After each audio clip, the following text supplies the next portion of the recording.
Hey everyone, I am back today with a little review and book talk. Today I'm going to be talking about Vicious by V Schwab. I didn't know if I wanted to do like a spoiler-free review or a spoiler discussion. I feel like I was basically the last person to read this book, so I thought I would just do a spoiler discussion, and I did a poll on Instagram stories, and it was kind of half and half for spoiler-free and spoiler discussion, so I thought I would just include both in one video, and I'll just let you know whenever the spoilers are about to start. And so I'll just go ahead and get started and just give you my spoiler-free thoughts on it. This is an adult fiction book or sci-fi book. I'm not totally sure how it's categorized. It deals with superpowers, so it's definitely not contemporary fiction, but it's not exactly like fantasy either. It's a really cool and unique book. I've never read a book like it. I loved it. I gave it 5 out of 5 stars. It's one of my favorites now. It's definitely a book I would recommend to so many people. So if you haven't read it, I think you definitely should, but I'll give you a little quick summary just in case you've just heard about this book but you don't really know what it's about. We follow two characters, Victor and Eli. They met each other in college and they were both in medical school. The story kind of starts off when it was time for them to pick the topic of their thesis, and Eli decides to pick near-death experiences and how possibly this is leading to like extraordinary people who have superpowers. And not a lot of people believe in like this theory at the time, but he found like a few case studies on a few people that this seemed to have happened to.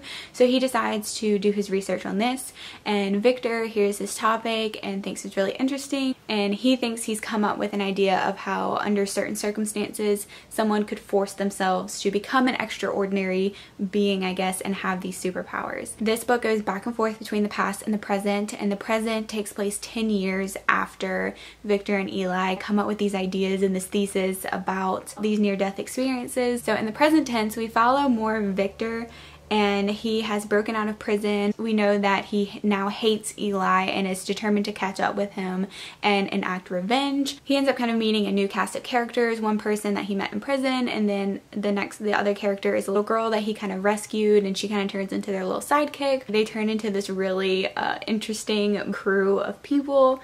So yeah, like I said, the present tense is 10 years later, and Victor's main mission is finding Eli, and then it keeps going back to the past, kind of explaining more what happened between Victor and Eli and how things turned out to lead to the present. I loved it. I thought it was fascinating. I loved how the two timelines were woven together. It was complex, and I will say a little confusing at first. I didn't totally understand who was who and like how they all met and what was happening, but I definitely fully understood it by the end. It just kind of takes a little while to read a few chapters to really understand all the complexities, but I loved the characters. They were so good. This book delves into the whole idea of good versus evil, and how evil people can think they're good and how good people can sometimes do evil things, and I loved that exploration, and it was so good. It was a really fast read too. It has short chapters, so I felt like I was flying through it pretty quickly, although it did take me a while to read it just because I had a lot of stuff going on. When I started reading it, I didn't want to put it down.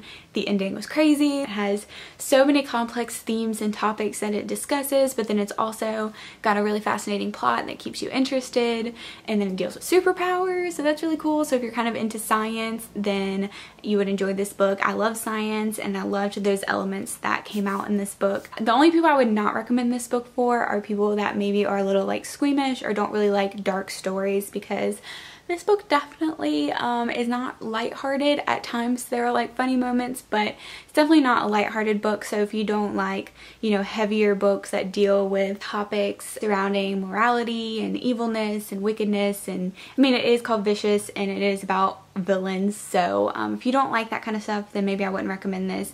It is a very like visceral read, and it's kind of a strange word to use, but I felt the things that she was describing in this book. So if you get kind of disturbed easily, then it may not be the book for you.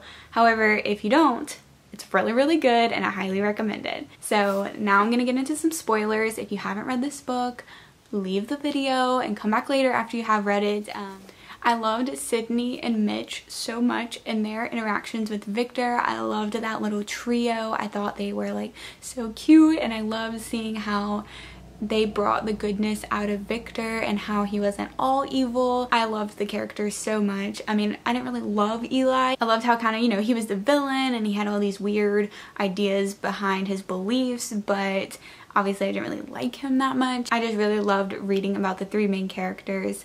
I haven't read Vengeful yet and I'm really excited to, so don't leave any spoilers for Vengeful in the comments please, but I'm really excited to see what happens. I really hope it delves more into the science behind the near-death experiences and kind of the long-term effects of bringing someone back from the dead. We kind of saw it in the dog because he'd been brought back like 3 times, but we'll really see it with Victor since he was brought back in the end, and so we'll really see how that affects him. I was kind of curious throughout the book how Sydney's power would affect people long-term.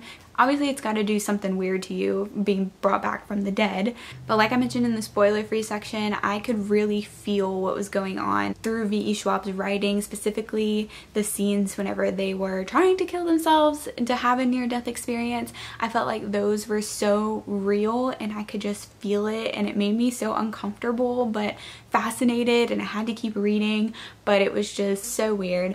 However, to me that means that V.E. Schwab is an amazing writer to make me feel that way.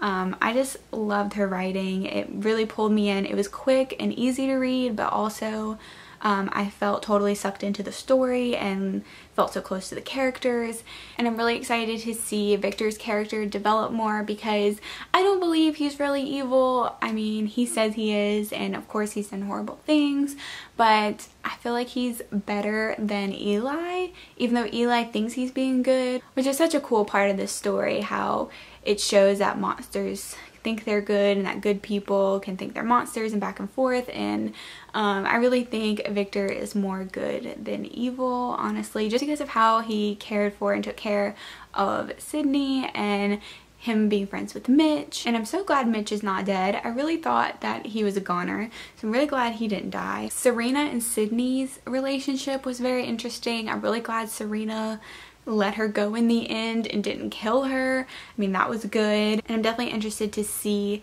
how Sydney deals with Serena's death and how that affects her, because she knew that Serena wasn't who she used to be and that she tried to kill her, but still her sister. So there's definitely a strong emotional layer there and some family dynamics going on. Yeah, I loved this book, and I don't think I have really any more spoilers to talk about besides, like, you know, the ending's crazy. Can't wait to see what happens in Vengeful. So yeah, let me know your thoughts in the comments. If you're going to talk about a spoiler in the comment, please warn people, because some people may be watching this video that haven't read the book. And please don't leave any spoilers for Vengeful. I want to be surprised. Thank you so much for watching. I hope you enjoyed, and I will see you soon. Bye.